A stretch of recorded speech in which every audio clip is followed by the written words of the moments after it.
The following podcast is brought to you exclusively by the Rad Rob Radio Network.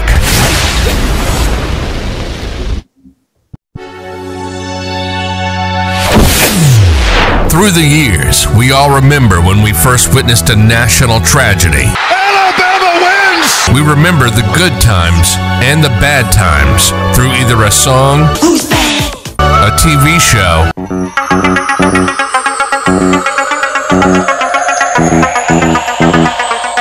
a monumental sports achievement. For the first time in 86 years, the Red Sox have won baseball's World Championship. Can you believe it? Or even the smell of a particular food from when we were young. 2 all beef patty, special sauce, lettuce, cheese, pickles, onions, and a sesame seed bun. Welcome to the show that will take you on a journey through time to relive those iconic moments. Welcome to RTW Rewind, where old school rules. So, without any further delay, let's introduce you to the host of the show, Rad Rob Francois.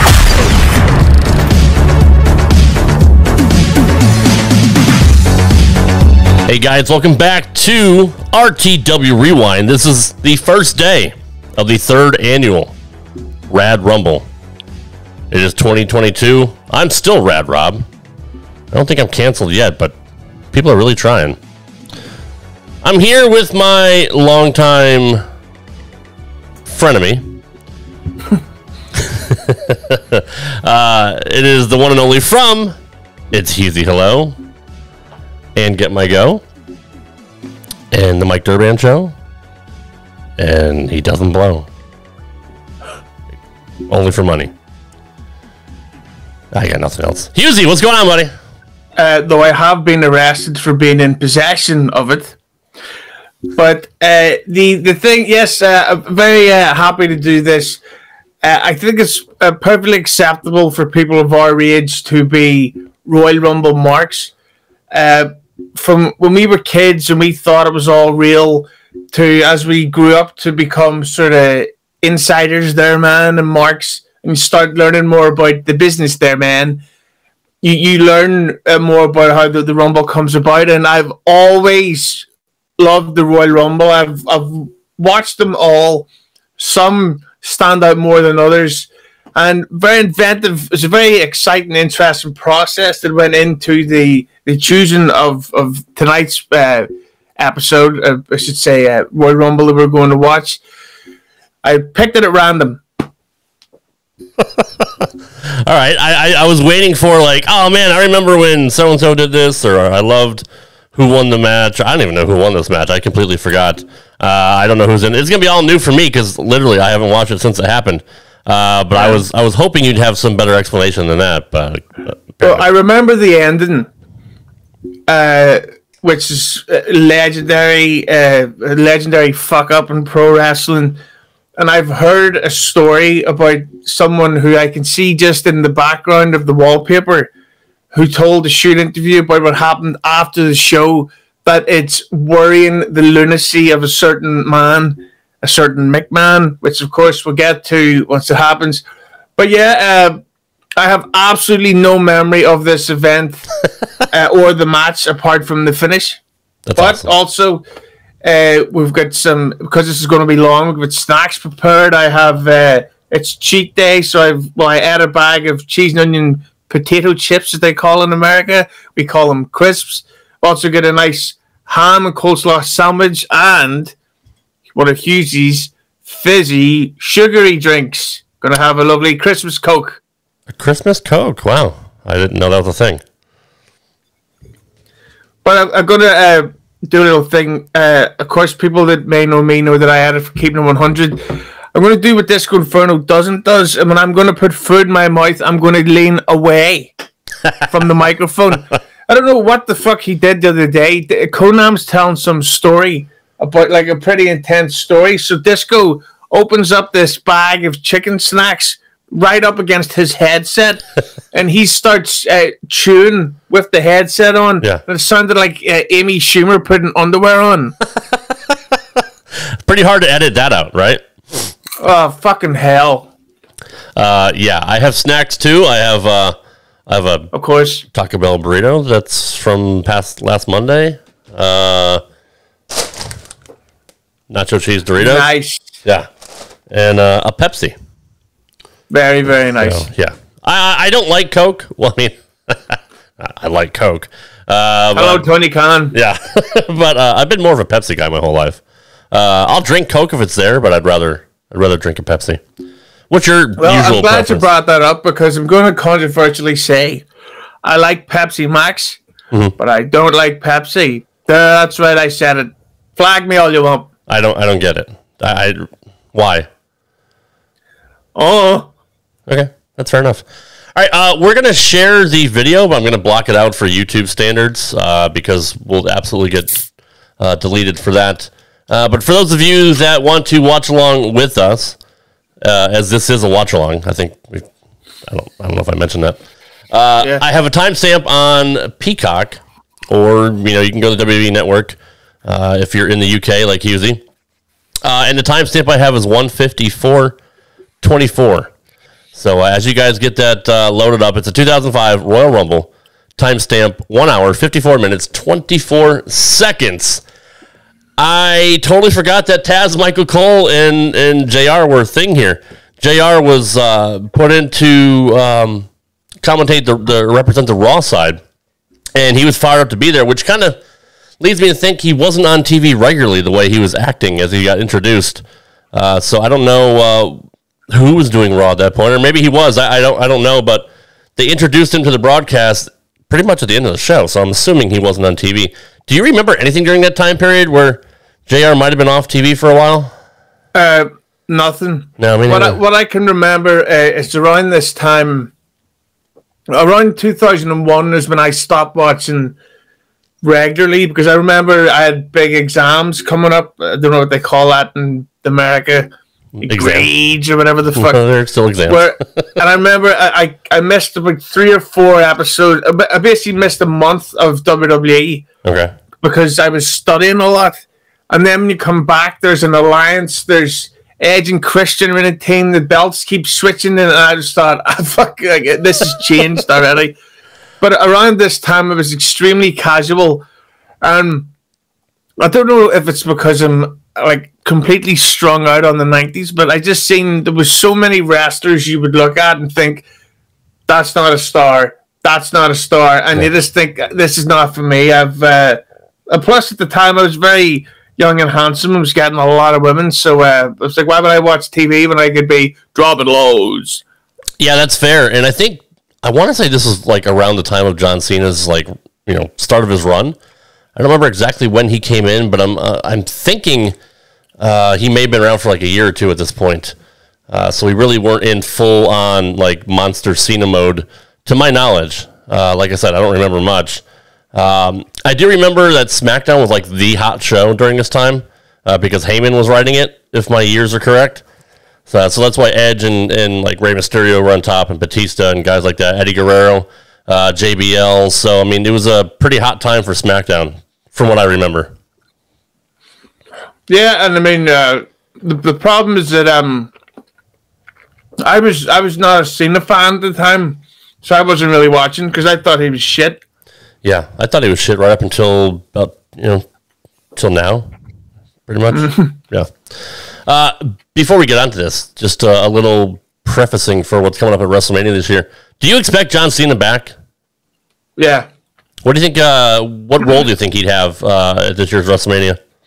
Well, I had heard that there was a plan in place for Big E versus Cena because they're legitimate friends in real life. But I do think Cena's going to be back. But to be honest, well, I got to start off by acknowledging I'm fully aware of the hypocrisy of me doing this while making fun of Wingeling and that scumbag Chris Martin. Good, I'm glad you said that. Yeah.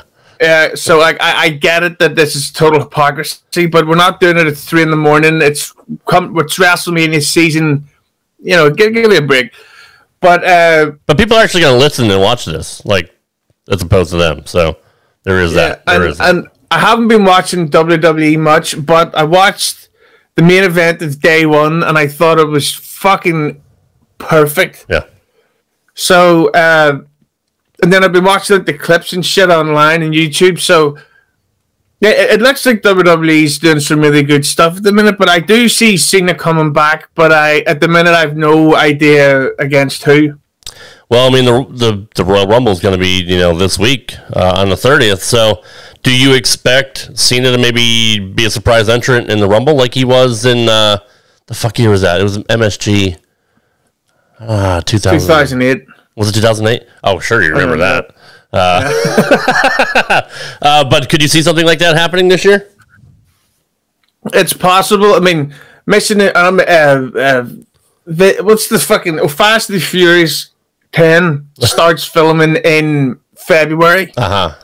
So he's in that, but those are hardly fucking like dramatic films. So they just basically need you to sit in a car, look out a window, frown, and then look the other way. And then, so I'd assume he's going to be done by, so he could do the Rumble, be gone for February, March, and be back for April. See, one thing I didn't understand about that, and you've been in the entertainment industry for a while, spoiler alert, and when people are filming movies like Cena or The Rock, or like, oh, Rock can't be at fucking Survivor Series like we thought he was because he's filming a movie or whatever, you literally can't take a fucking hour away and fly somewhere on your fucking jet, do the goddamn match, and then go back to filming. Like, what the fuck? Like, that's such a lame excuse. Is that because of, like, insurance, like, purposes with the movie companies or whatever? Possible, but at the same time, I also think it's just a matter of schedule. Like, if you look at those Transformers films, whether you like them or not, those films are made within less than a month. Mm-hmm. The actual filming starts, so the actors could be free. Like Cena could be there. I'll be shocked if The Rock is not there, because if you look at his filmography, he doesn't have anything in production right now. He's got a lot of stuff coming out. Right, lucky us. But like I'll be if The Rock doesn't wrestle at WrestleMania, I do think he's going to be there. I hope he wrestles, and I kind of put up a Twitter scenario to where how I would book the main event this year. I would have, and obviously people are really thinking that Lashley is going to take the title back from Brock due to interference from either Roman or Heyman or maybe the Usos. So Roman retains his belt, Brock loses his, Brock challenges Roman the next night on Raw or SmackDown or whatever. And they're jaw-jacking back and forth, and all of a sudden you hit, sorry, this is my scenario. I'm retarded. Roman's out talking shit about him being the man, being the head of the table, blah, blah, blah, blah, blah. Brock's music hits. Brock wants to challenge. They go back and forth. Then Cena's music hits. The place goes fucking crazy. Cena says, I've earned the fact that I can show up whenever I want and wrestle whoever I want, and I want a shot at the title. Because I fucking earned it. Because I was doing this shit long before you guys were. Or he can say that, I was the head of the table when Roman was still at the kiddie table. Or some shit like that. You know what I mean? And then they go back and forth. And then The Rock's music hits. And then he just, the place just, they lose their fucking mind. Rock cuts a promo, blah, blah, blah, blah. Then McMahon comes out, makes it a fucking fatal four-way for WrestleMania. That way, they don't have to take as many bumps because they can powder for a while. And you have the four biggest stars in the business in one match at WrestleMania in Dallas in front of 100,000 people, allegedly. Yeah, but they can't do super kicks, so I don't want to see it. That's fair. You just blew up my whole scenario. Okay. All right. I thought you were going to pop for that, but no, that's fine. That's okay. Let's just move on to the match then. Fuck. You just took all the air out of my balloon. Let's see. One more time. The timestamp. 1:54:24, 2005 WWE Royal Rumble. I'm going to put it on the screen for Hughezy and I to watch. And, and I just removed it from the studio. I am the dumbest person in the world. Hold on. Royal Rumble. There we go. Okay, now, in true retro wrestling revival style, I'm going to ask you to give me the countdown from when we hit play. Hang on, fuck's sake. I'm just Googling how to count. Okay. Down from 3, did you say? You could do 10, 5, 20, 3, whatever you want to do. Why not 69? Whatever they do in the UK. I don't get it. Speaking of which, Lita's back. So, and 3, 2, and play. Here we go. Man, I miss Howard Finkel. I really do. You know the thing that was so funny about him, and not did you ever hear the story about how Pat Patterson had a horrific office prank on him? No. It's a brilliant story. Pritchard told us where, because Pat Patterson was always like ribbing him and stuff, and he sent an email around the office straight too hard, knowing it was a joke. And the email said, "Hey everybody, I'm having a Super Bowl party this weekend. Everyone's invited, but whatever you do, please don't tell Hard." Oh shit! No, really. Yeah, and he only sent it to Hard, as a joke. But apparently Finkel took it really the wrong way. So Vince said to him, "Listen, you need to go in there and apologize to him." So fucking Patterson, when they went in, he says, "Listen, I'm so sorry," and then he went and hugged him. But for whatever way he hugged him, he ended up breaking Hard Finkel's leg. Get the fuck out of here! Are you serious? Yeah, I don't know how the fuck it happened. Look at that stage. Wow. Yeah, I admit. Look at Eddie Guerrero. He's Daddy Guerrero. Oh, hey. A little too soon, pal. A little too soon. No, I do miss Eddie Guerrero. Can you hear the audio at all? Because I can't. I don't want to make sure I don't want it too loud for the assholes that are watching too. No, I can hear it. Yeah. Is it too loud, or do you want me to turn it down? No, it's perfect. Okay. Did he die in 2005? He might have. Maybe that car bounced up and down, fucked up his heart, and maybe that's what gave him a heart attack later on. I don't know. He was so fucking roided up. Mm-hmm. You know the thing about Eddie Guerrero? You always get these people talking about how he's one of the greatest ever. I always say, name a good match he had in WWE. I mean, the match he had with Brock was pretty awesome. I don't remember. Oh, fuck. What is this, The Walking Dead? Here comes the first ballot Hall of Famer for greatest murderer of all time. I always have to laugh when they talk about pro wrestlers today and they go, "Oh, they've got no personality. It's like, well, neither did Benoit, and he did okay. Mm-hmm. Like, he would walk to the ring. He had the charisma of a poorly made creator wrestler in SmackDown. And I just never got it. And he always had shit merchandise and shit promos. And other thing, people would say, "Oh, but the way he wrestles is so stiff." It's like, okay, so he works a stiff fake fight. Who gives a fuck? He was over though, dude. I mean, he looks like $1 million, and you could tell Eddie is like his skin wants to explode. He's so puffed up. So, who's a better parent between Chris Benoit and Eric Clapton? Ooh, that's a good question. I mean, it really wasn't Eric's fault that he left the screen open, the window open, right? Right, but you're supposed to supervise kids. Children are basically eggs on a new carpet, and you've got to supervise that egg lest you get your yolk all over the place. No, that's a good point. I guess I'd have to, I don't know, maybe I'll have to think about that. I'll let you know right around 22 or so. Did you ever, do you remember, what was the ECW reunion, One Night Stand? Yeah, I think that was around this time. I don't fucking know, dude. Like 2003 to 5 to 6, somewhere around here, right? There's a famous thing where they had a match, Benoit and Guerrero, and it really wasn't very good at all. And apparently they had all this shit planned out for it. It just didn't work. And Guerrero, if you go back and rewatch it, you can see them arguing during the match, and apparently they get into it backstage. No shit, I didn't know that. Look at that. Who the fuck goes for a rest hold in a Royal Rumble? Two technical wrestlers, brother. I hate that shit. It's fucking boring. Yeah, I know. Why are they wrestling? I don't know. You're right. Because they're trying to show how great they are, right? How good hands they are. I don't know. Number 3 is coming out. The Tough Enough champion. Fuck. Oh, this is the one where they slap him around a bit. Daniel Puder. I completely forgot that he was in the Royal Rumble. I completely forgot that he won that year. He was the one that shot on Kurt Angle and fucking almost broke his arm or something. I forgot what the fuck it was, but he was trying to show Angle that Angle wasn't so fucking tough after all. Angle was pissed. Yeah, this guy didn't last that long. But the thing about stuff like the Tough Enough and the Diva search, that was a lot of the shit that was happening that I knew this is not for me. True. Well, we did get Maria Kanellis out of it, and we were able to see her titties, so, I mean, there's that.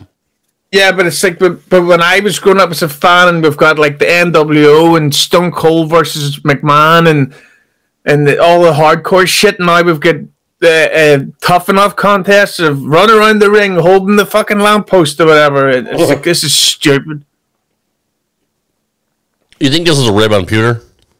Oh, 100%. Because then it doesn't. Bob Hardcore Holly comes out next, and they're all really stiffen. But the thing that fucks me off is, in real life, Pewter would have beat the shit out of them. Mm-hmm. Yeah.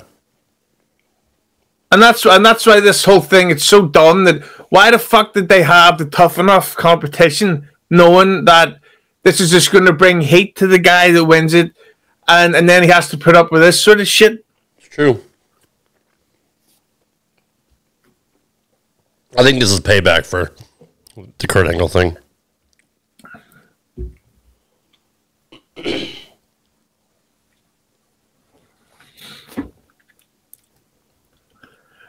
I see my buddy Jimmy Corderas at ringside. Foot. He's a good dude. I looked a bit botched, but the thing about people like Benoit is exactly the type of shitheads that I hate in wrestling, where it's all about the sport and the honor of the business. It's like, no, it's not. Just go out and you say, lay the smack down. The Rock sold out stadiums by lifting an eyebrow. True. That's true. You know what? I was talking to someone the other day. I was saying about how the Rock was only in wrestling for 4 years. And they said the Brock Lesnar's first run was 2 years. It's true. And it's just like, Jesus Christ. Hardcore Holly seems like the biggest dickhead on the planet. I've heard he's really nice. But he didn't like anybody at this point.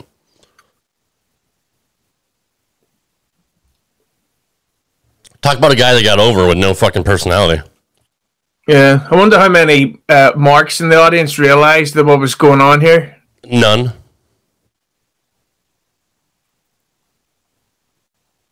God damn, he's lighting them up. So stupid, though.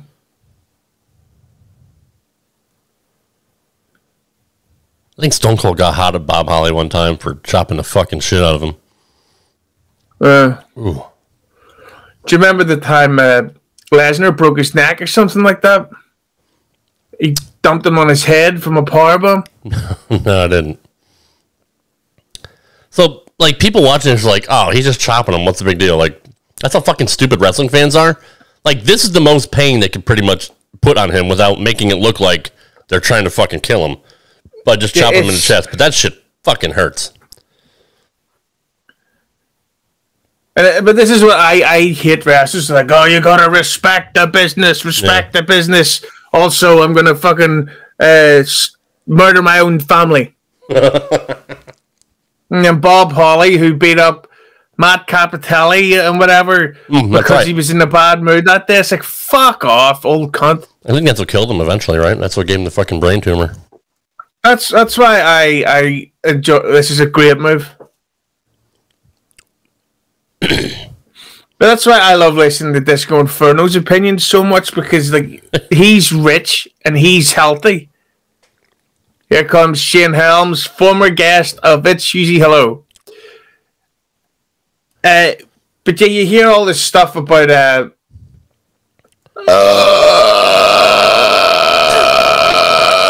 you know, behind the scenes stuff and feuds and all this sort of shit. And while Disco's the guy who's still got all of his money, healthy, looks great, and then all these fucking dickheads are strung out on drugs, working indie shows if they're even alive. I mean, look at Disco. He can't even afford proper podcasting equipment. He just fucking lays in his bed with his fucking $5 headset. Of course, he's smart with his money. So badly wish people like him and Billy Body would just get a fucking microphone set. I wish Billy Body would just fucking kill himself. I don't get it. Like, you've got this audience. You've got the chance to make all this money. Just fucking spend a little bit of cash on the podcast, and you will make it back within weeks, never mind months. I heard recently you did I don't know if it was a show or a segment with Billy Body. What's up with that? Yeah, we did a Cobra Kai review of season 4. Oh, wow. That must be a fucking barn burner. I don't mind Billy personally, but he's got to stop talking about the fucking... That was nice spot there. That was nice. He's got to stop talking about his critics and talking about how he doesn't care what they have to say. I agree. Because if you do it every week, you fucking care. But Shane Helms is another guy who's smart in that he might have played like a dumb, goofy character, but look at the merch he sold. Yeah, absolutely. You're right. Who the fuck is this? Kenzo Suzuki. I don't remember this fucking guy at all. I remember him. I remember he had a wife. Man, good for him. Who used to manage him. And yeah, oh fuck. I remember he was in this really ridiculous thrown together tag team with... Do you remember the French guy who Bob Holly beat up for real? French guy. Like one of the... Rene Dupree. Yeah, okay, yeah. Yeah. I remember him, but I don't remember the tag team.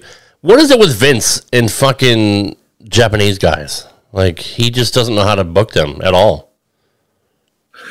But the problem is, it's because WWE, it's a promo-based company, but he keeps signing people who can't do promos or English isn't their first language. That's fair. That's true. But the thing that's so dumb is like, well, why don't you know this before you sign them? Agreed.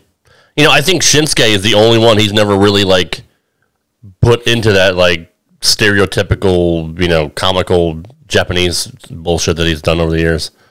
He might be the only one, because I mean, even Jimmy Wang Yang was a parody of a Japanese cowboy or some shit like that. Yeah. Tajiri actually had a decent run, if I remember right. Yeah. You know, I always thought though that with Nakamura, the thing that really fucked him was that he... Oh, here's the rated R super. This is pre-rated R. This is like the rated PG-13 superstar. Yeah. Of course, still going today, unlike the two zombies. I remember, but with Nakamura, I think the thing that fucked him was, do you remember that debut match he had with Sami Zayn in NXT? Yeah, they fucking killed it. Yeah, and I think that was the problem. It's like, well, hang on, you've come in and you've worked this 5-star excellent match. The crowd was insane for it. It's like, now top it.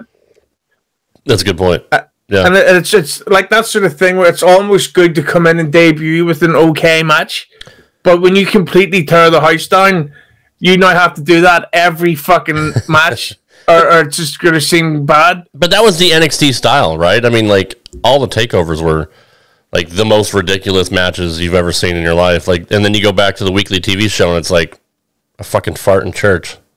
Yeah, I've met Edge. Good for you. Actually, I have too. I met him in Knoxville. He's a nice guy. I got my photograph taken with him, and we spoke about how bad the Foo Fighters album Concrete and Gold was. Who's coming out next, Hughezy? Hopefully it's a person of color. There aren't that many. Oh, it's Ray. Were you a Rey Mysterio fan? I know you're about the same height. I've always been a Rey Mysterio fan. I think Rey Mysterio is one of these guys. Like, I don't know what his personal health is like, but he's one of those people that I think should, and I know it being a mark, but I think they should consider giving him a title run again, because everybody loves Rey Mysterio. Yeah, still. Even though his son really fucking sucks. Hey, he's. I've only seen his debut match against Seth Rollins, but I thought that was pretty great. No, the kid's good. But did you hear about Ray's hate with Vince McMahon, which I find quite hilarious? No, what is it?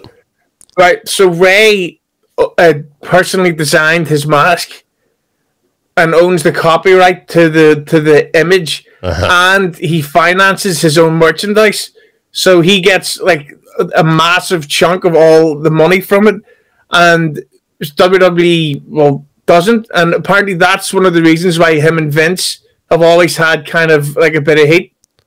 I didn't know that, but that's genius by Ray, to be quite honest. Oh, yeah. Well, he's an independent contractor, brother. He should be able to do what he wants. See, this is something that even back in 2005, I knew that this was a problem. When you get people like Shinsuke, or whatever that guy's called, and Daniel Puder are already out. Yeah. But the people who are established stars are doing better. So it's like, well, who's that getting over, brother? No, that's true. I mean, they're just filler. Shelton Benjamin, our first black competitor of the evening. Thank God. I love Shelton. I think Shelton's always been great. I loved it when he turned heel and became like the gold standard. Like that's when he finally started showing some charisma. But up until then, he was just another one of those like amazing athletes, you know, like all black people are. But couldn't really cut that great of a promo. Yeah, I remember Bruce Pritchard saying that if Benjamin could have cut a promo, he likely would have been world champion. But I remember though, like, because we always talk about the '90s and how it was a total mark during the Attitude Era. But I think if you go back and watch those Attitude Era Rumbles, they're shit because you know the month of January. Even then, you're like, there's no way it's not going to be Stone Cold Steve Austin chasing the belt at WrestleMania. So you know he's going to win. Yeah. Or so you pretty much always knew the winner. Yeah, either The Rock. Every event. Yeah. But that's one of the things about this show that I remember because there was the separate brands where you genuinely didn't know like who was going to win. Oh, two people of color. Excellent. Back to back, too. Did I ever tell you my Booker T story? Probably not. But I'm not going to say the word. So it was at a SmackDown show, and he was SmackDown house show in Belfast, and he was King Booker, and he was doing that thing where he was walking around the ring and doing, you know, greeting his royal subjects and all that shit. Yeah. Some drunk dickhead leaned right over the barrier and got like a foot and a half away from Booker T's face, and she goes, "You fucking N-word!" right in his face. And what happened, and I witnessed this, Booker T took his crown off and his cape, whatever you call it, and it just slowly got in the guy's face, and the guy literally, and I mean it actually happened, turned a shade of green and his legs started to go, and his friends dragged him out of the place. What the fuck did he expect was going to happen if he said that? Like, what's the best scenario outcome for this fucking guy? Like, what is he thinking when he says that? Yeah, it's ridiculous. I think that Bischoff, I think that he pretty much was having a mild heart attack. Yeah. But I'm so glad because the Booker T didn't hit him, because if he had hit him, he would have killed him. Yeah. No, you're probably right. That's what happens when you go to Ireland. You got a bunch of drunk fucks there, right? So here comes Jericho, another person I've met. Back when he was in good shape. I saw a meme today of Jericho at 50 with his fucking, you know, belly hanging out, and then Ric Flair at 50, who's fucking ripped as shit. It was just a funny comparison. When I met Jericho, we spoke about Aerosmith and spoke to Edge about the Foo Fighters. Look at the, hey, it's a great roster of talent there, man. I remember Booker T versus Edge. It was WrestleMania 18. And they had this match. And I remember thinking at the time, this is going to be fucking great. Like, these guys are great wrestlers. Yep. And the storyline was over the winner got a shampoo commercial. And it was even back then, in 2002, you're like, what the fuck's going on? Like, right. Like, you have like your Austin and you know The Rock versus Hulk Hogan, this great storyline, and then it's like, and the winner gets a shampoo commercial. God damn it, pal, sell that shampoo. Yeah. Why are Teddy Long and Eric Bischoff out here, by the way? I know they're like commissioners or whatever of Raw and SmackDown, but I didn't hear what the commentator said. Why are they fucking out there? They're probably just both trying to will on their side to win the Rumble. Okay, that's fair. But I remember, though, it was the 1999 Royal Rumble when Austin versus McMahon was the biggest fucking thing. Like, it was even on getting coverage on. Do you remember Celebrity Deathmatch on MTV? Yep. Like, that's how big it was. Here comes Roman's brother. Luther Reigns. Yes, I do remember him. Star of The Girl Next Door and Daredevil. Dude, he was built like a brick shithouse. Yeah. But, so Austin McMahon. But then when you watch the Royal Rumble 99, and it's like, and the winner's going to go on to main event WrestleMania, and then you're getting people like Draws and fucking Christian, and it's like, this is stupid. We know that they're not going to win. And it is a problem when you watch the Rumble today. Not always, but there's often times where you see people, they're clearly not going to win. So I would almost like it if they could reduce the number of people in the Rumble. That's true. Yeah, no, that's true. I thought 92 was great because it was the first time the WWF title was up for grabs. It was vacant, and the winner of the Rumble was going to become the champion. And the way they paint it is like literally anybody can be WWF champion. And I thought that was really, really smart. But that's back when they had 30 fucking, stars, right? Like really good wrestlers, and not just fucking fillers like Roman's brother here. But back then, you really thought anybody could win. Yeah, by the way, Luther Reigns is the guy that I have the story to tell about later on. Okay. No, but you're right. Like the 92 one, well, of course, I was a kid when I watched it, so I didn't know any better. But even in hindsight, there was at least 12 people who genuinely could have won that Rumble. Yeah, for sure. And but then, oh Jesus, say nothing. Don't want to get flagged. But there was the guy. What was the Rumble? Do you remember the one that Nakamura won a couple of years ago? Vaguely, yeah. And it was really, but I remember that one having a ton of people who genuinely could have won. Yeah, no, you're right. But I mean, they're all on the same. I remember that. They're all on the same playing level. Like they're all on the same level. They're like none of them are like superstars, right? So, anybody, yeah. So this guy here, Muhammad Hassan, actually played his role much better than Ben Hameen ever has in the last 30 years. But the thing, that's one of the problems with your guy Muhammad Hassan when you read about him. It's almost like he didn't realize how good he was. No, he didn't. But wasn't he like Canadian or something? I hope so. Oh no, that's Jinder. Jinder's Canadian. My bad. Not that there's anything wrong with that. They all look alike. But he was so good at playing a heel. He was. And what's his name? Pritchard even said there was plans for him to become world champion. Yes, he did say that. And I mean, he's got the look. And he's got the heat, so I thought he could have pulled it off. Like I said, they made Jinder the goddamn champion, so really anybody could be champion.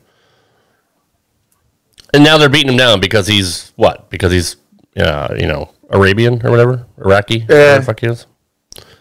Wonder if Jericho knew that was part of the match due to his voting rules. Ooh, that's a good question. Oh, here comes little 10-pound Ray. It's like a fly hitting a brick wall. I don't understand why he sells for that. I remember somebody saying that Rey Mysterio was one of those guys that he was known as the locker room barometer, and that everybody liked Rey and he liked everybody. But if Rey Mysterio had a problem with you, that meant there's something really up with you and you're not going to fit in. Oh no, shit, that's funny. Oh hey, Orlando Jordan, wasn't he? Bottom right time. Yeah. There you Not go. that there's anything wrong with that. No. That's all that needs to be said. He reminds me a lot of... Did you say Smollett? Yes. Absolutely. I remember he was in TNA, and he did this really, at the time, it was really groundbreaking thing, where he was he was an openly bisexual character, and he would do these Lady Gaga type entrances. Yeah, it was bizarre. I was actually watching Impact at that time. I do remember that. That's back when Impact was good. If I remember my timeline correctly, Orlando, what's his name again? Orlando Jordan. Orlando Jordan was in a faction with JBL and a tag team called the Cabinet. Yes, correct. That's when he had the chick with the fucking tumor on her face, I think, too. Have you heard the rumors that Jericho's going to be in the 2022 Rumble? I have heard the rumors because obviously the Forbidden Door is open, pal, with, Piggy James being in the Women's Rumble. But I wouldn't make any more out of that. People are expecting Moose to show up and like fucking, Hangman Page or well, WWE could book Hangman Page better than AEW does right now, and he's their fucking world champion. So yeah, I can't see Moose doing it because Scotty Too Hotty, because nobody knows who the fuck Moose is. That's true, and there's already enough big black guys that are in, on the Rumble already. Like, Lashley is like, Lashley and Big E are really all you need for like big, huge black guys. I think that'd be too much over their quota. Yeah. Scotty Too Hotty recently got fired from WWE thanks to Nick Khan, Tony's brother. Were you a fan of Too Cool when they were in there? At the time, yeah. I used to be able to do the worm before my back injuries became too serious. Back injuries? What the fuck? What do you do?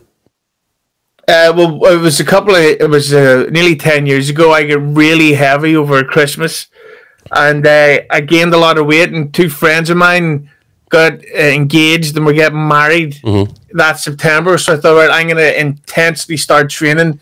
So I overdid it too quickly, and I hurt my back. No shit, I never knew that.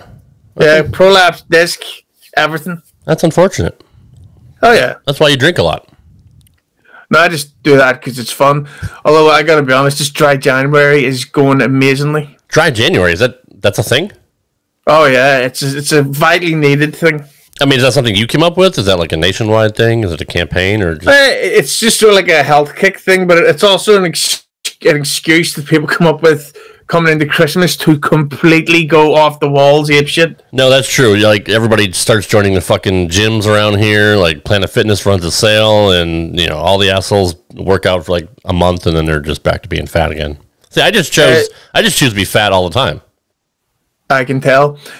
Charlie Haas just debuted with Impact and got injured on his debut match. That's gotta suck, right? I know. I saw that. Poor guy, man. I mean, you want to talk about a guy that had the abilities, but again, had no fucking personality. Like, when he and Shelton were in Team Angle, Kurt Angle was the one cutting all the promos for him. But once they got on their own, you saw what happened. I always thought they should have given them a Miami Vice type gimmick. Because one of them was a black guy and the other one was a W word. Not that there's anything wrong with it. I have no problem with white people. It just would have been something. And also, I'm a mark for Miami Vice. Do you hear Vin Diesel's rebooting it? I didn't know that. I know they rebooted Nash Bridges with Don Johnson and Cheech Marin, but is Miami Vice really coming back? Yeah, and Vin Diesel's behind it, so I don't know if he's going to be in it.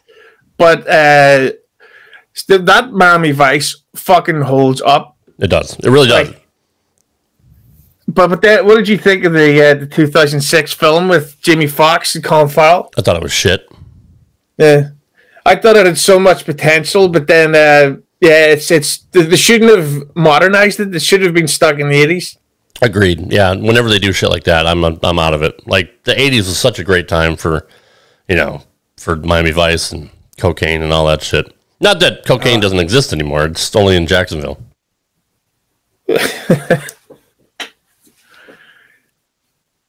Who's coming out now? We just talked about that asshole. Dupree. Yeah, Rene Dupree. We just talked about him. He was only 19 years old when they signed him. So he's probably like 21 years old. He looked the size of his arse. Is that too loud? No, that's fine. Okay. No, he was a big dude. What was the other guy in La Resistance? Do you remember his name? Shad Gaspard. Yeah, I know who you mean. Yeah. You popped me on that one. Yeah, I can't remember his name, but they were two good-looking guys, and Pat Patterson groomed them and trained them, and That's fucking right, he did. Yeah. But they were shit. Do you remember the time they threw Spike Dudley through a table and missed the table and he cracked the back of his head off the thing? I do remember that, yes. Spike was another one that actually had personality, and even though he was small, like, he could cut a fucking promo. That's why he got over, and he was the underdog. Yeah. So I always love stuff with him. Didn't he get into it with wasn't Molly Holly his girlfriend or something? And Stone Cold called her a whore or some shit like that. That's right.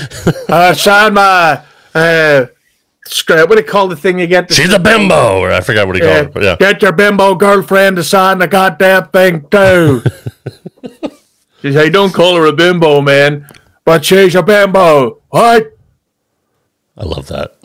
Simon Dean. Oh fuck this guy. That's Nova, right, from ECW, I think. The same guy. Possibly. Maybe. Tell me he's not Disco Inferno today. It's true. Hey, if you're healthy and you work out, you won't get the COVID and the COVID. I'm so sick of him talking about COVID for real. Bro, that's all he tweets about, 24/7, right? No, it doesn't make sense. We're coming to the end of it. Even, I know I don't really talk about private life much, but let's just say that, Rob, somebody over Christmas went through a bit of a dark time. I think that, I don't know, some random person kind of get a bit paranoid by it all and started believing the news too much, and despite being vaccinated and jabbed, it was all getting to her. And then just over the last 2-3 weeks, she just said, you know what, fuck this, and because nobody we know's got the virus in the nearly 2 years, and then those who then are so many people that we have heard of getting it have completely been fine. Yep. And it's just you know what, fuck it. And there's a date night tomorrow, first time in ages. Look at him, Simon Dean outside. I just read a story from Bill Gates saying that, after Omicron, it's just going to be a seasonal flu. That Dr. Bill Gates, he knows so much about infectious diseases. Hey, who's this guy? I met him too. Did I ever tell you my Shawn Michaels story? Probably not.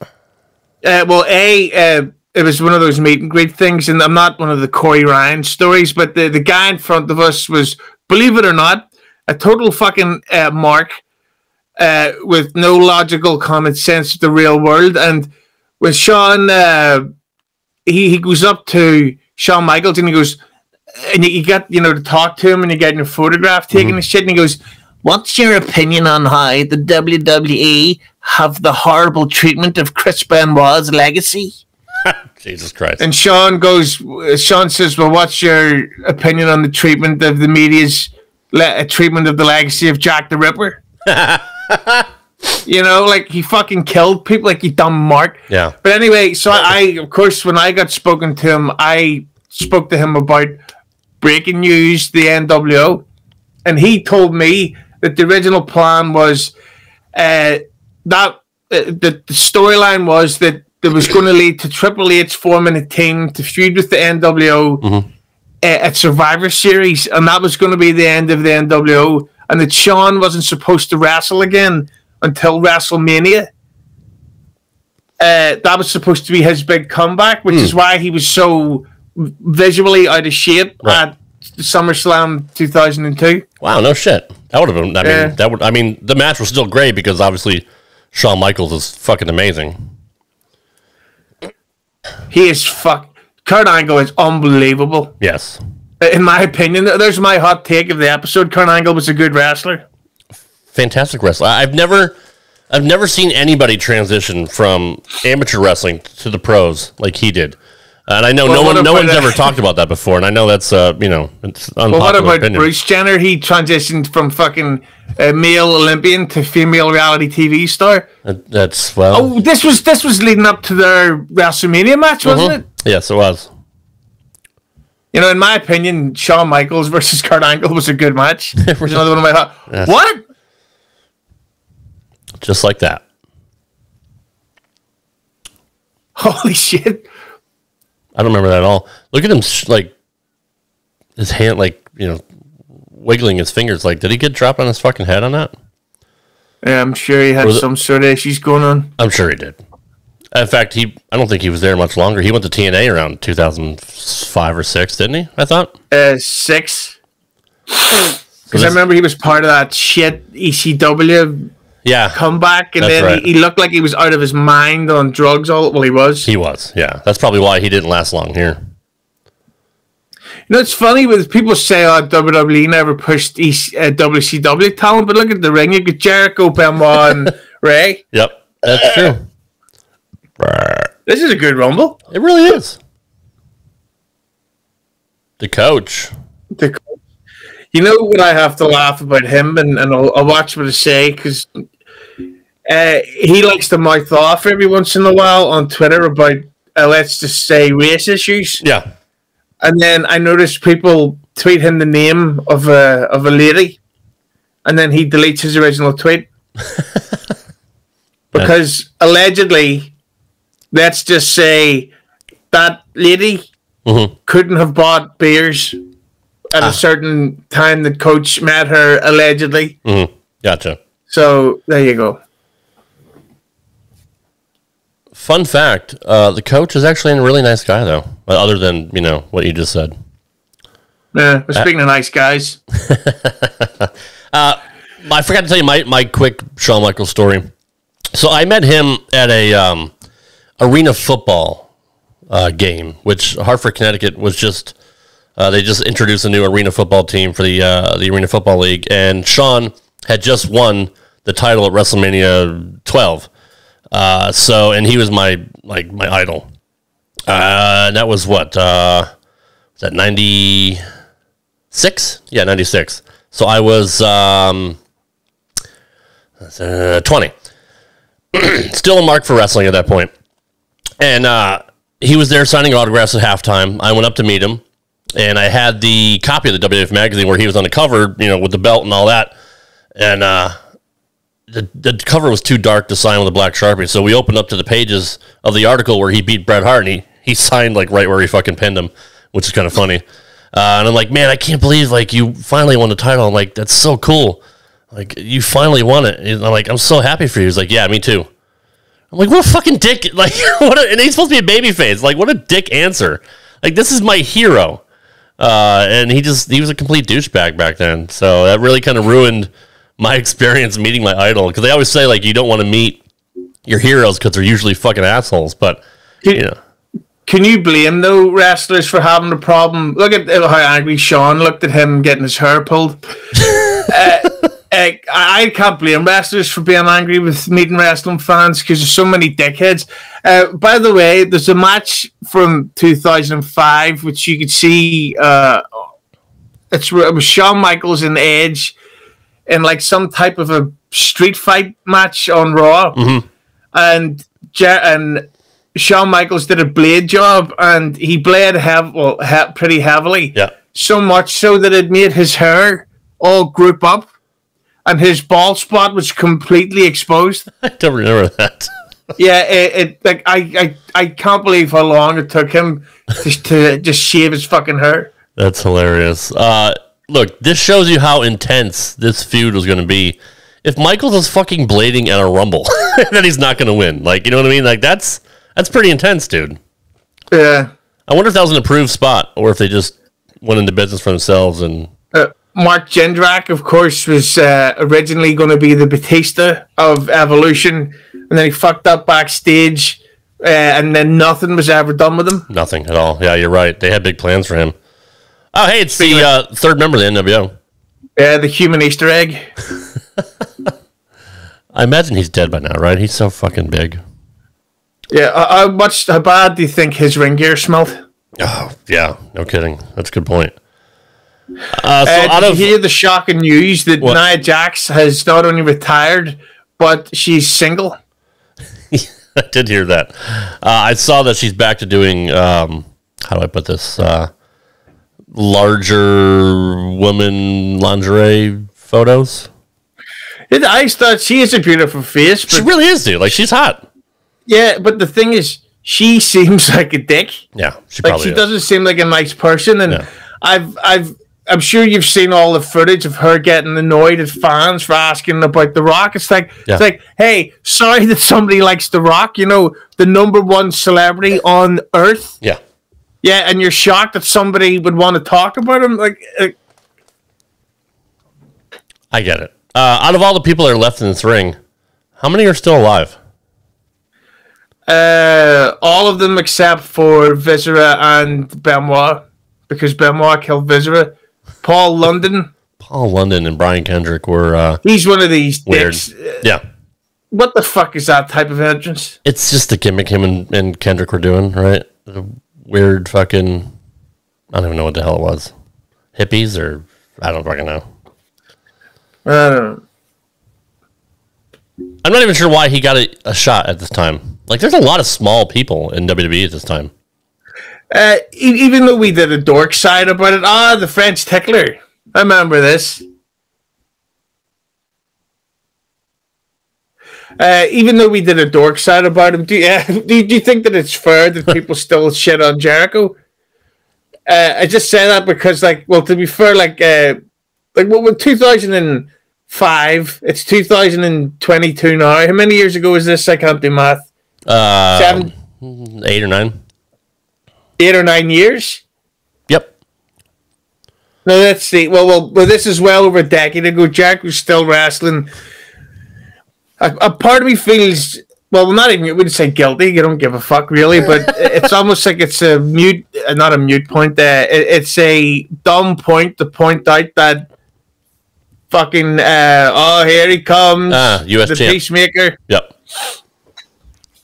But to say, oh yeah, Jericho sucks these days, it's like, yeah, well, most people would at his age, but I just read that Jericho extended his deal with AEW, so fuck knows what kind of money he's getting.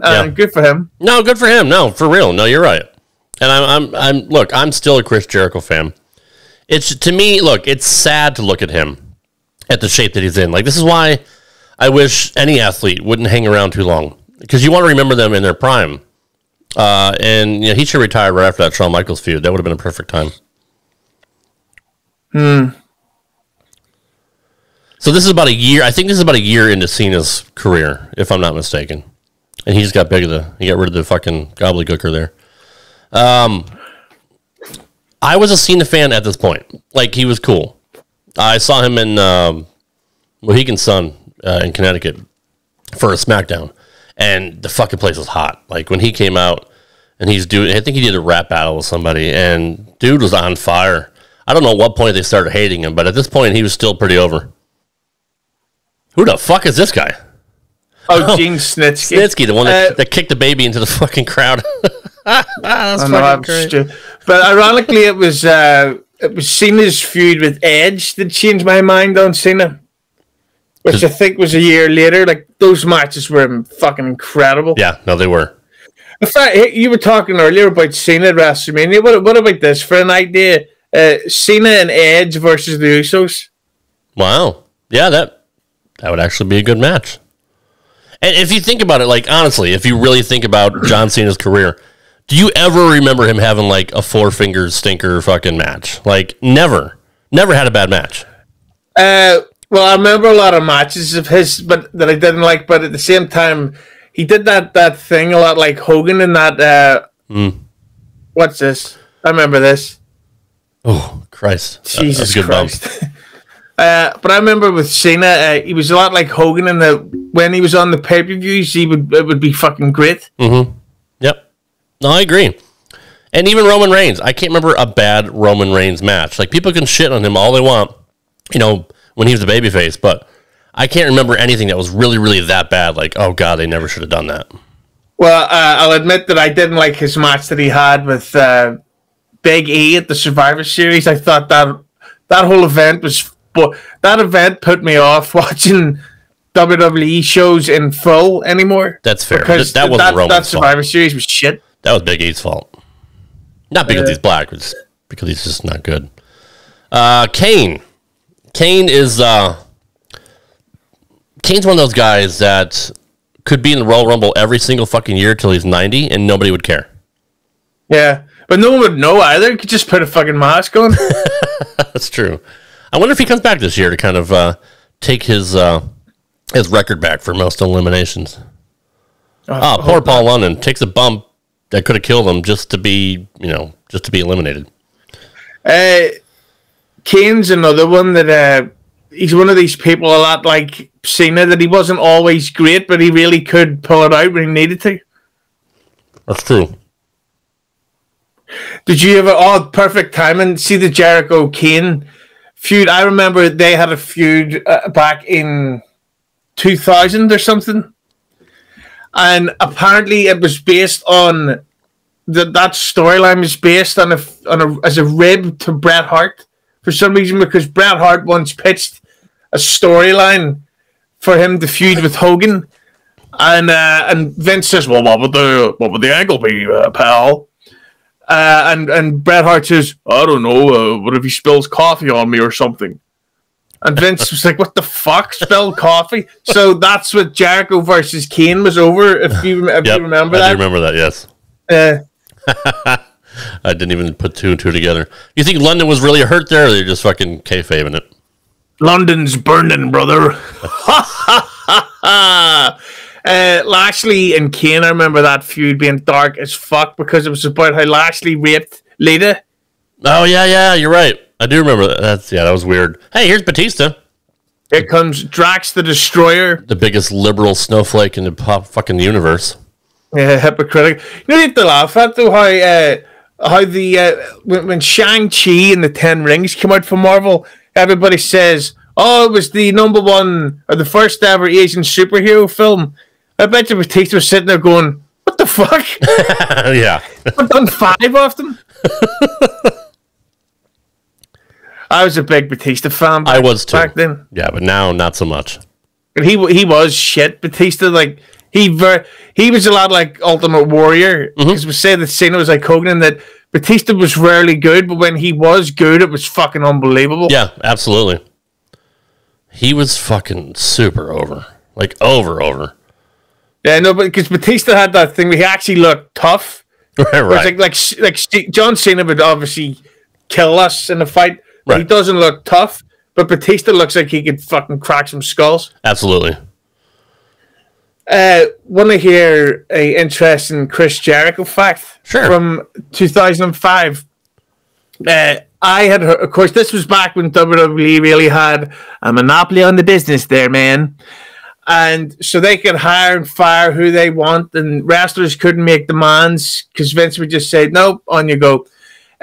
Jericho, and he's never revealed who the name had found out that his name, because his contract was coming up, Jericho found out that his name was on the list of people who were going to be asked to possibly take a reduction or get off, which was a sign of saying, you know, they might let you go. So Jericho, after being told that, instantly went to Vince and said, listen, just want to let you know that I'm not going to renew my contract. I want to take a break after this runs up. And of course, Vince immediately was like, no, wait a minute, pal. That's we don't want to let you go.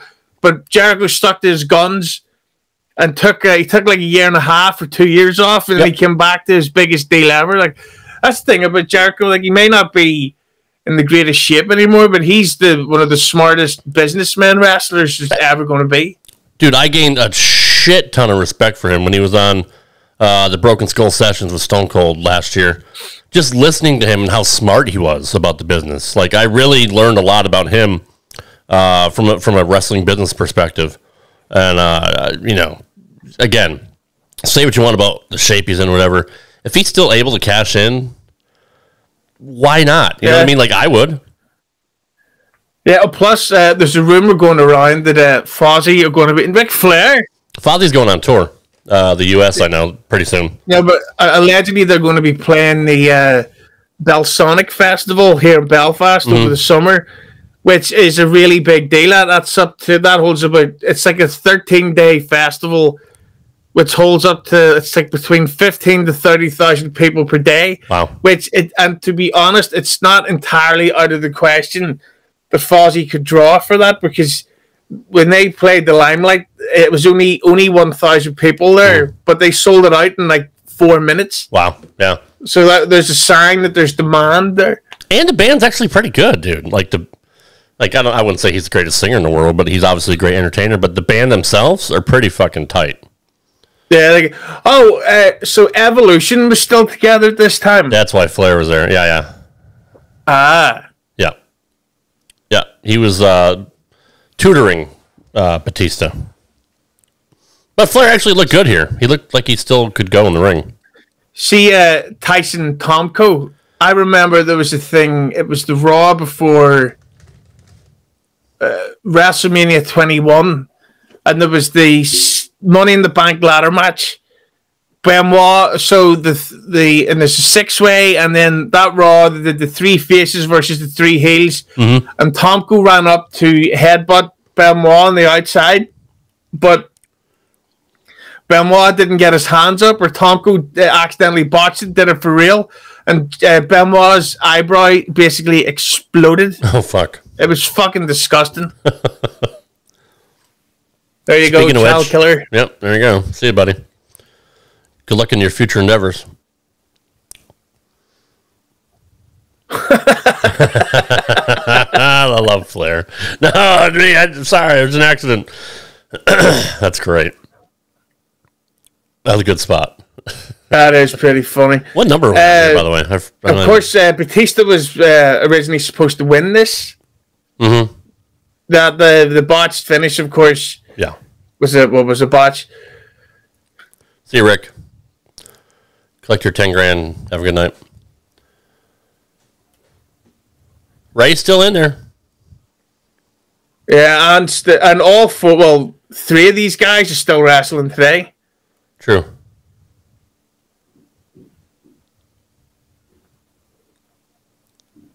Did they ever do a Cena versus Mysterio storyline? I don't remember one. Not to my knowledge. I mean, they might have, and I just forgot about it. Is this the final 4? I haven't been paying attention. Yeah, well, yeah, there's 4 of them. I mean, there's nobody else coming out, right? No, I don't think so. Okay. I was never the biggest Ruthless Aggression era fan, but when you see the kind of talent they did have, yeah, like it was class. That's true. So this is like a prime example of what you said. Like everybody else, pretty much in the match was shit, and you pretty much knew they weren't going to win. They always come down to like the biggest 4 fucking names in the company. But this was because I remember at the time.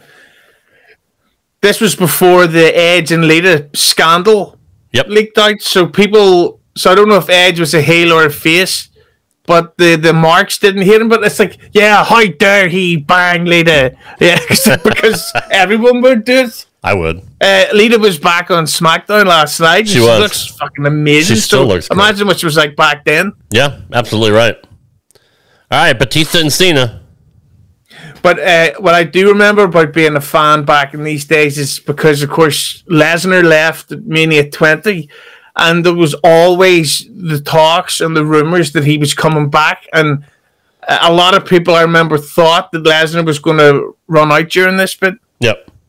Marvel versus DC. That's right. The year before this was when Benoit won, right? He had that amazing finish against Big Show, where he like grabbed him in a fucking headlock and kind of like dragged him over the fucking top rope. Was that, if I'm not mistaken, that's how they finished that one, right? I don't remember that one. You remember that one? I remember him. It was crazy the way he eliminated Big Show, because obviously the size difference. See this botch that's coming up. This is one of these botches that always fascinates me. It's like, how did you fuck up so badly? Yeah. Because not only did they fuck it up badly, but they perfectly fucked it up to the point that it caused backstage chaos. They just want to prove how strong Cena was right there. Yeah. And, this may have been the only like major botch in history of the Rumble. Right, so that's hilarious because Batista wasn't supposed to go over. He was supposed to grab the rope and Cena was supposed to win, right? Yep.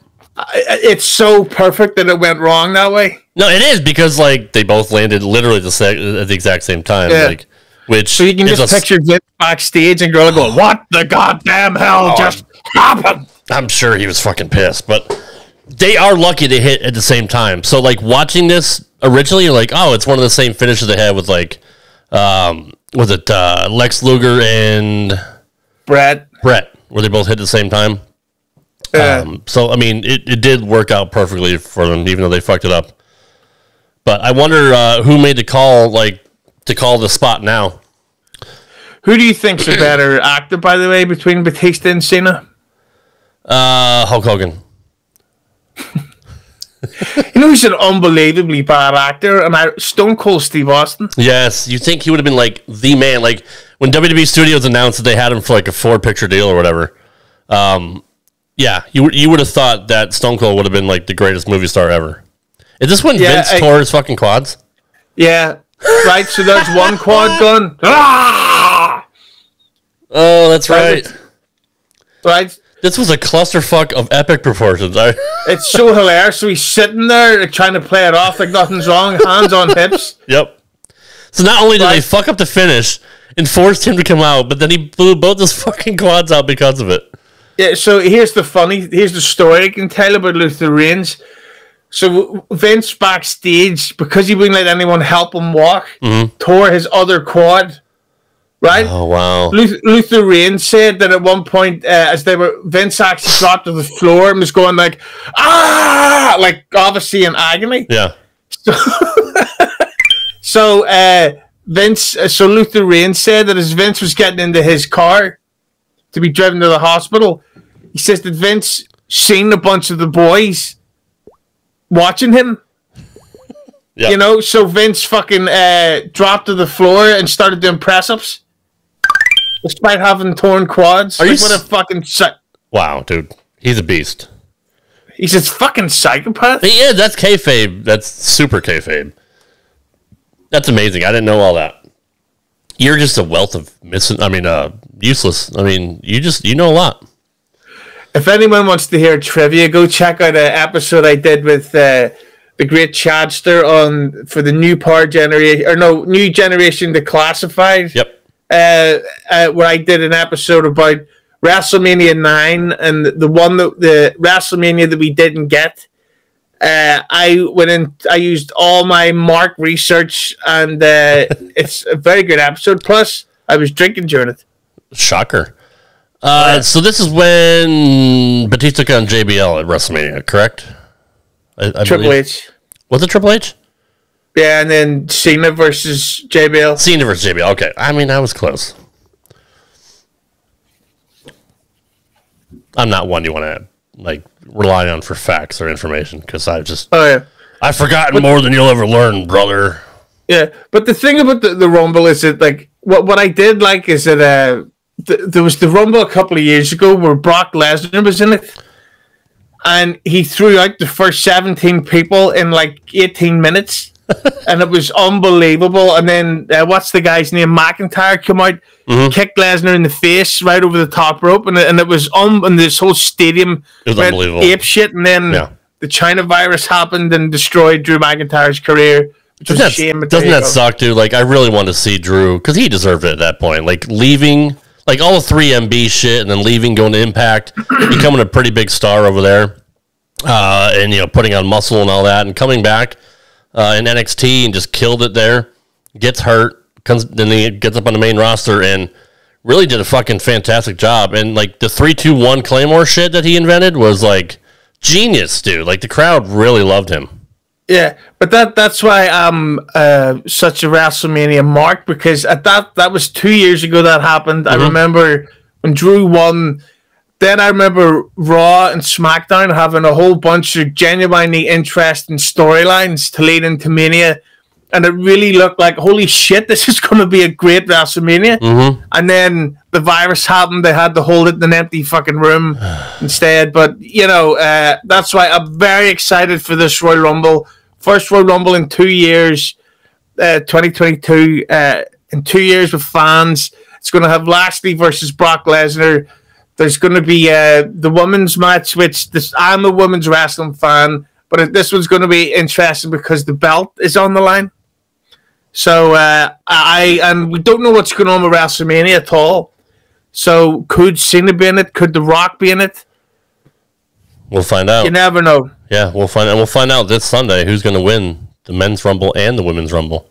Yeah, but what a great sign that of modern wrestling, that the thing that excites us about wrestling in 2022 is John Cena and The Rock. How times have changed. No shit. That's a good point.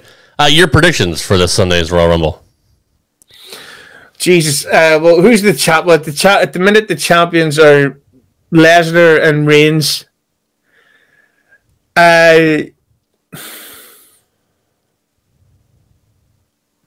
You know what I'd love to see, just to mix it up, would be. You know what? I'm not even going to predict because I don't really watch enough to know what's going on. Plus, you don't like to be wrong either, so.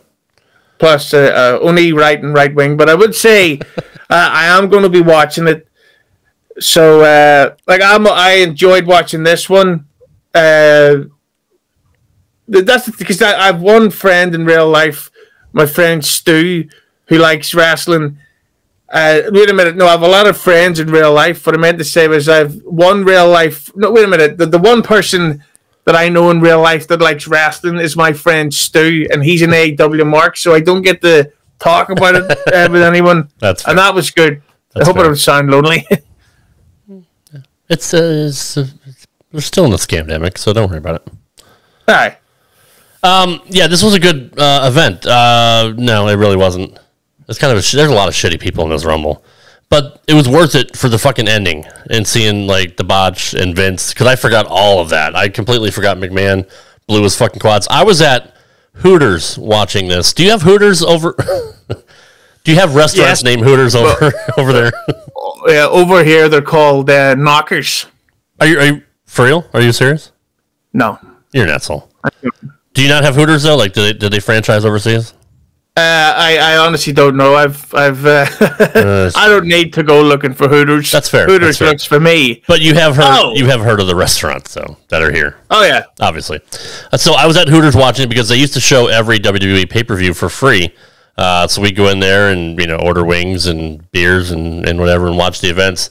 And it was always cool seeing the marks there with all their fucking wrestling shirts on. It's just a giant collection of nerds and dorks and virgins. It was, truly, it was very, very, very funny. But when that spot happened with Vince, we all looked at each other like, what the fuck just happened? Like, why is Vince McMahon sitting in the ring, like, looking perplexed, trying not to sell the fact that he's in goddamn agony.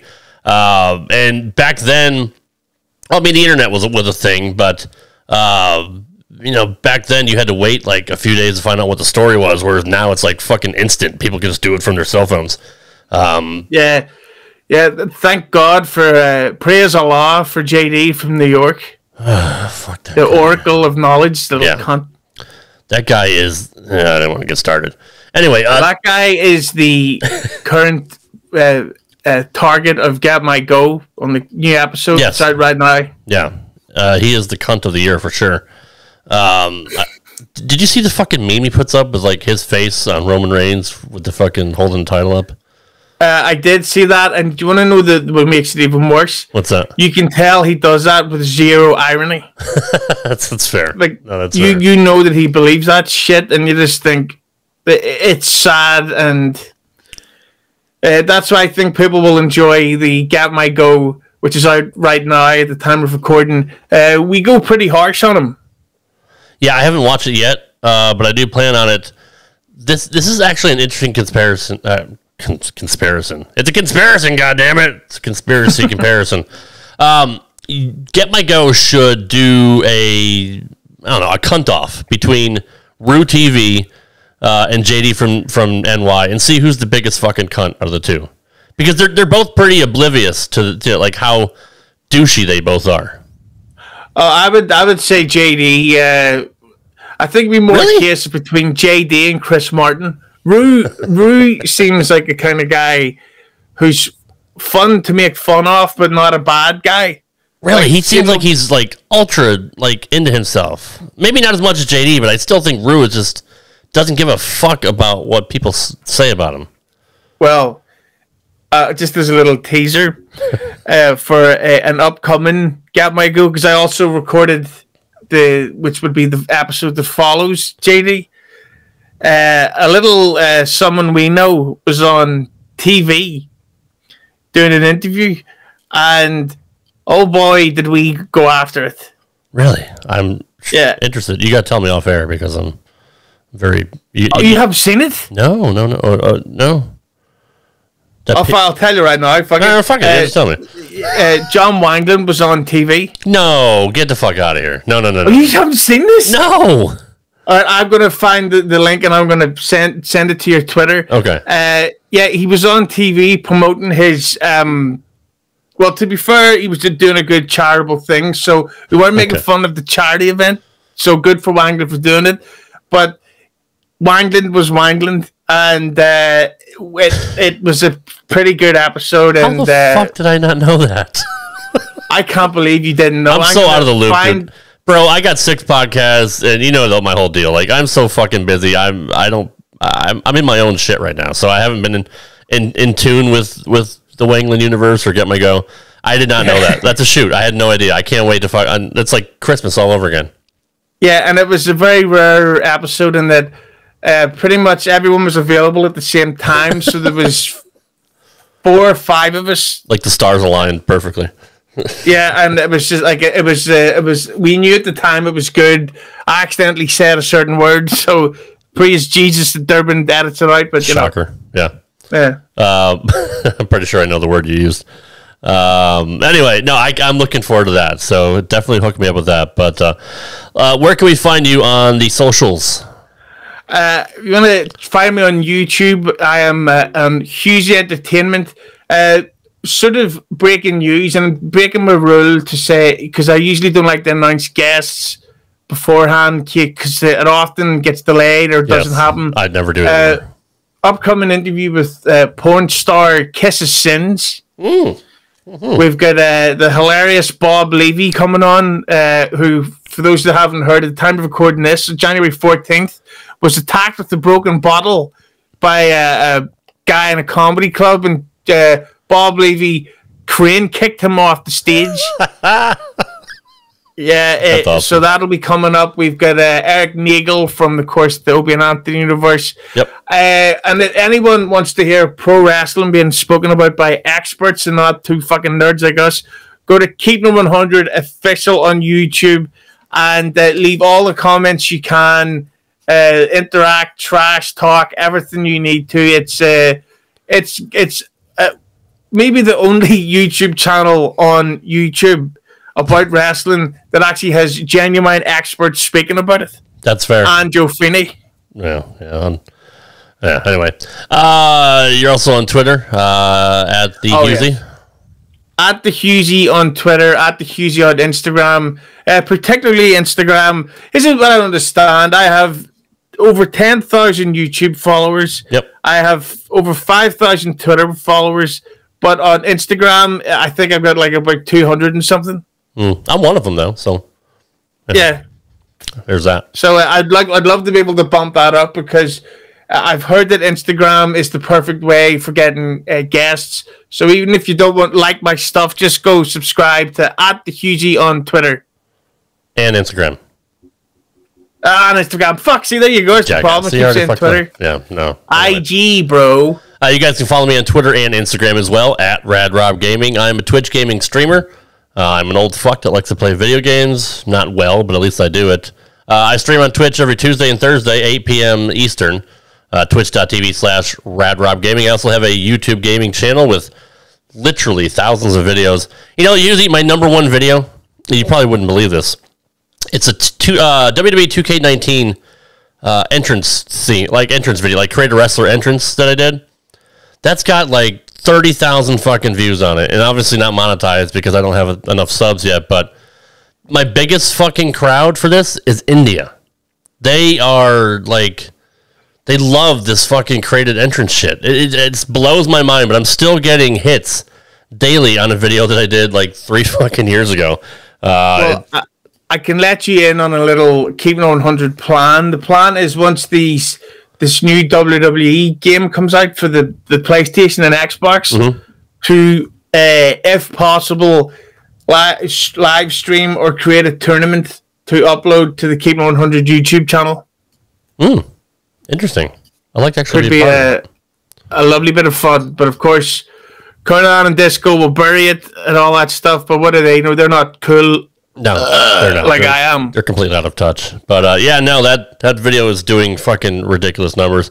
As is the dork side of the ring, which will be returning, hopefully in March-ish, around WrestleMania time. Unless we get bored and decide to do it before then.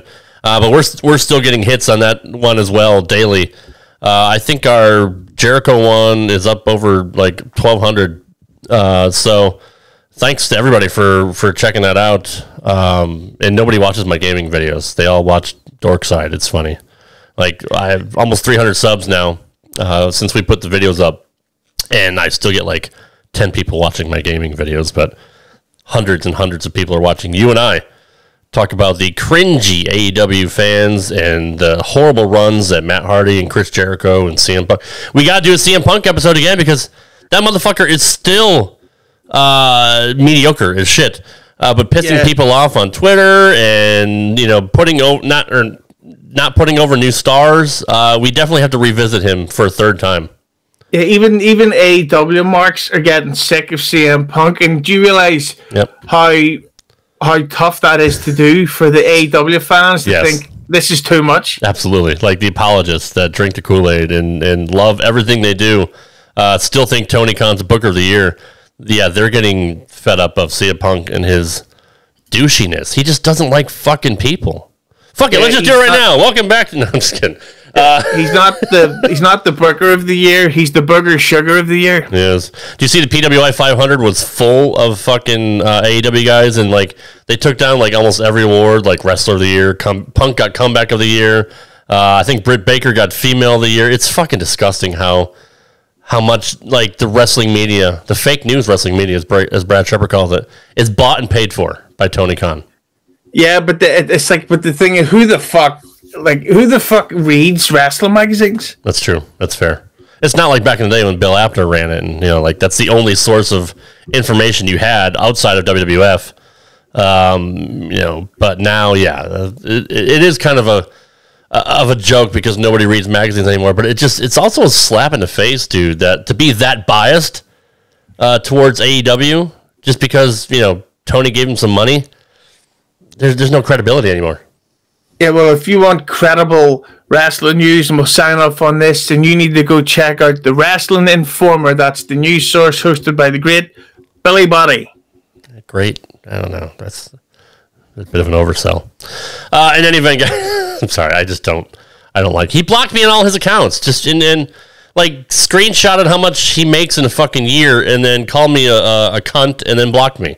So it's just he's a weird guy. In any event, guys, we appreciate you watching this episode of RTW Rewind. Again, it's our first day of the Rad Rumble. 7 days of shows leading up until this Sunday's Kayfabe Day. It's still fucking January 14th, 15th. But no, leading up to this Sunday's Royal Rumble, we're all looking forward to it. And maybe we'll do a recap. Wait, what time would it be in Ireland when it's over? Like 4 in the morning or some shit like that? Yeah, it'll be pretty early, but we can always maybe do one a Monday evening. Yeah, there you go. We should do like that would suit, because like I'm definitely going to watch the Rumble. Like there's no way I'm missing it. Well, if you're still up, I am going to do a live post game wrap up show. So if you want to pop in for that, that's fine. If not, we can jump on afterwards. But I tell you what I could do. I could during the event, I could text you my review. There you go. In DMs, and you could read out my words minus the swearing on the. No, in fact, you have to read it out word for word. Verbatim? Okay. All right. I will. I will definitely do that. Use these drunk Royal Rumble tweets. Good stuff. All right, guys. Thanks for watching. Thanks for listening. We'll see you tomorrow for the second day of the Rad Rumble 2022. Take care, guys. Thank you for listening to this episode of RTW Rewind. For all the latest news and announcements, please follow us on Twitter at RTW Brand. You can also follow Rad Rob at Rad Rob Gaming. You've been listening to RTW Rewind exclusively here on the Rad Rob Radio Network.